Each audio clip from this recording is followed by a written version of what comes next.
Indian polity Lucent से, ठीक है, इंडियन पॉलिटी लूसेंट से। अब आते हैं कॉन्स्टिट्यूशन पे। कॉन्स्टिट्यूशन क्या है, ठीक है।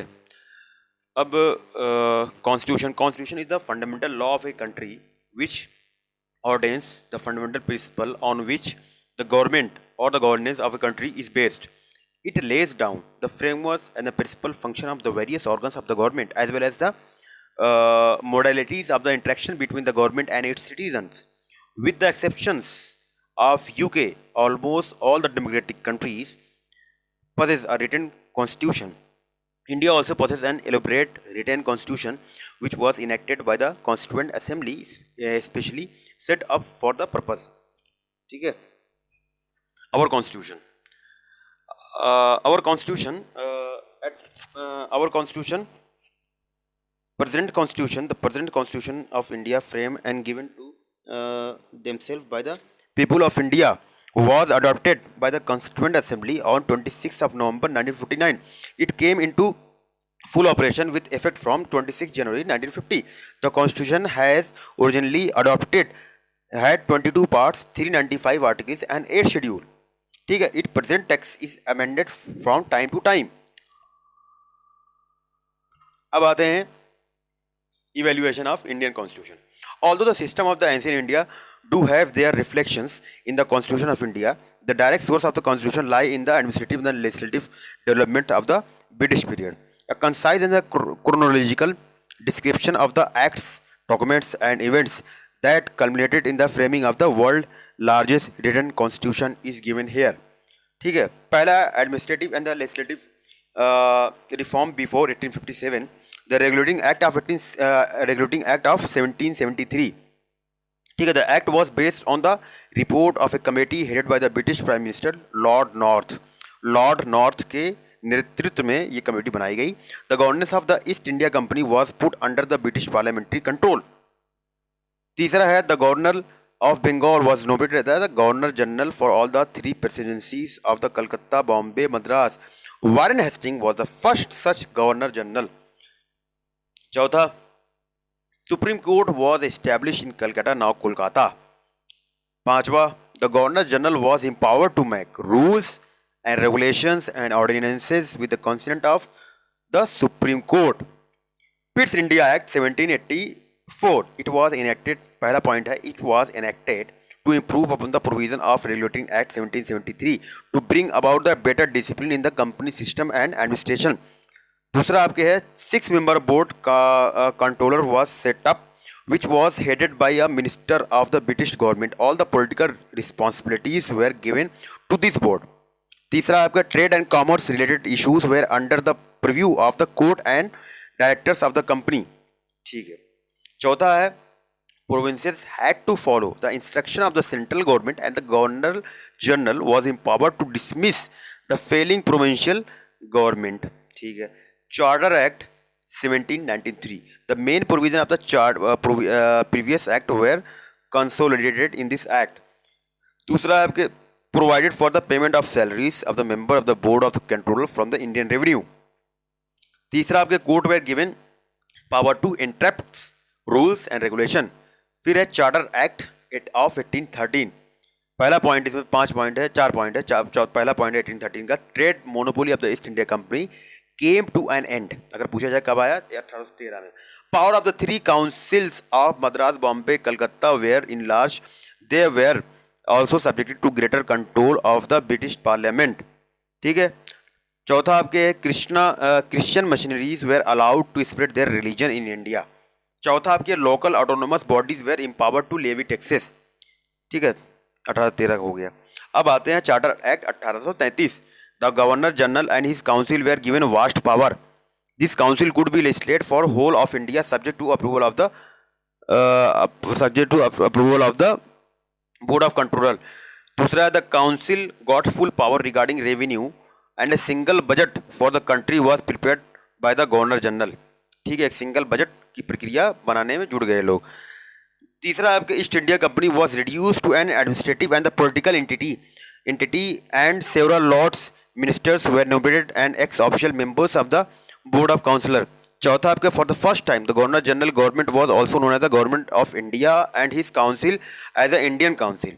ठीक है, इंडियन काउंसिल 13 में 1833 में। फिर है चार्टर एक्ट 1853। पहला पॉइंट है this was the last charter act made for important changes in the system of Indian legislation. दूसरा है that the act followed by a report then the governor general Dalhousie for improving the administration of the company. तीसरा है कि एक separate governor for Bengal was to be appointed. चौथा आपके है legislative and administrative function of the council were separately identified. ठीक है। पांचवा आपके recruitment for the companies employees were done through the competitive exam. छठा आपके British parliament was empowered to put company governance of India to an end at any suitable time. ठीक है। अब आपके administrative and the legislative reforms after 1857 government of India act 1858। The British crown decided to assume sovereignty over India from East India Company in an apparent consequence of the revolt of 1857 described as the armed sepoy mutiny by British historian and remembered as the first war of independence by the Indians। दूसरा point the first statute for the governance of India under the direct rule of British government was the Government of India Act 1858। तीसरा आपके point है it provided for the absolute British imperial control over India without any popular participation in administration of the country। पांचवा आपके the powers of crown were to be exercised by secretary of the state for India assisted by a council of 15 members known as Council of India। छठा है the country was divided into provinces headed by the governor or the lieutenant governor headed by the executive council।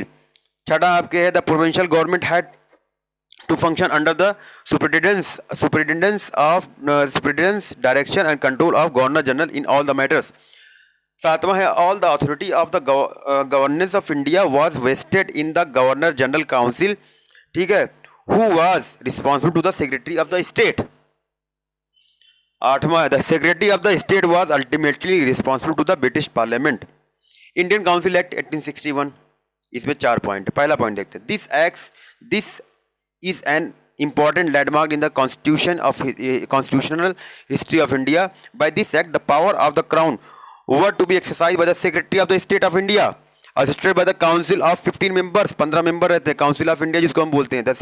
The Secretary of State was responsible to the British Parliament। अच्छा है। The governed India through the Governor General assisted by the Executive Council। दूसरा क्या, this act enabled the Governor General to associate representation of the Indian people with the work of legislation and nominating them to his expanded council। तीसरा है this act provided that the Governor General Executive Council should include certain additional non-official also while transacting legislative businesses as the legislative council, but this council was neither representative nor deliberative in any sense। चौथा आपके है it decentralized and legislative powers of the governor general council and vested them in the government of Bombay and Madras। फिर Indian council act 1892।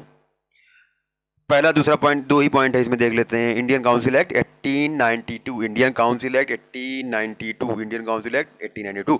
The non official member of the Indian legislative council were to be nominated by the Bengal chamber of commerce and the provincial legislative council, while the non-official of the provincial council were to be nominated by the certain local bodies such as universities, direct board, municipalities, jamidars, etc।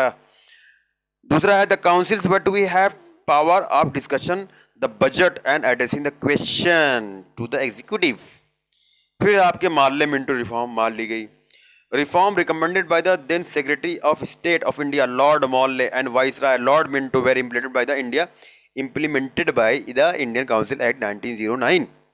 The maximum number of additional members of the Indian Legislative Council Governor General Council was raised from 16 to 60 1892।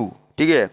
The size of provincial, तीसरा point है the size of provincial legislative council was enlarged by the including non-official members, non-elected official members, so that the majority was gone।